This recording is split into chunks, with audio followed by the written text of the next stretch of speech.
మరొక బ్రేక్ చూస్తున్నాం. మాజీ మంత్రి బీఆర్ఎస్ పార్టీ వర్కింగ్ ప్రెసిడెంట్ కేటీఆర్కు బిగ్ షాక్ తగిలింది. సీఎం రేవంత్ రెడ్డిపై నోటికి వచ్చినట్లుగా అసభ్యకర వ్యాఖ్యలు చేశారంటూ Congress MLA Balmoor Venkat Hyderabad cyber crime పోలీసులకు ఫిర్యాదు చేశారు.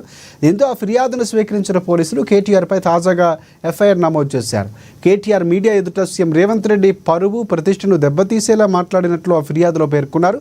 తెలంగాణలో శాంతి భద్రతలు అస్థిరపరిచేలా ఆయన వ్యవహారం ఉందని వెంటనే బీఆర్ఎస్ పార్టీ వర్కింగ్ ప్రెసిడెంట్పై చర్యలు తీసుకోవాలని బలమూరు వెంకట్ హైదరాబాద్ సైబర్ క్రైమ్ పోలీసులకు లిఖితపూర్వకంగా ఫిర్యాదును అందించారు. దీంతో ఆయనపై సిసిఎస్ పోలీసులు కేసు నమోదు చేసుకుని నోటీసులు ఇచ్చేందుకు రంగం సిద్ధం చేస్తున్నారు.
రైట్.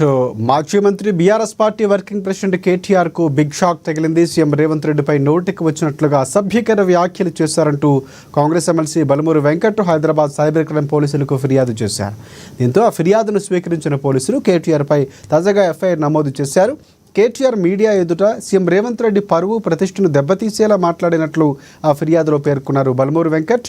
తెలంగాణలో శాంతి భద్రతలను అస్థిరపరిచేలా ఆయన వ్యవహారం ఉందని వెంటనే బీఆర్ఎస్ పార్టీ వర్కింగ్ ప్రెసిడెంట్పై చర్యలు తీసుకోవాలని బలమూరు వెంకట్ హైదరాబాద్ సైబర్ క్రైమ్ పోలీసులకు లిఖితపూర్వకంగా ఫిర్యాదును అందించారు. దీంతో ఆయనపై సిసిఎస్ పోలీసులు కేసు నమోదు చేసుకుని నోటీసులు ఇచ్చేందుకు రంగం సిద్ధం చేస్తున్నారు.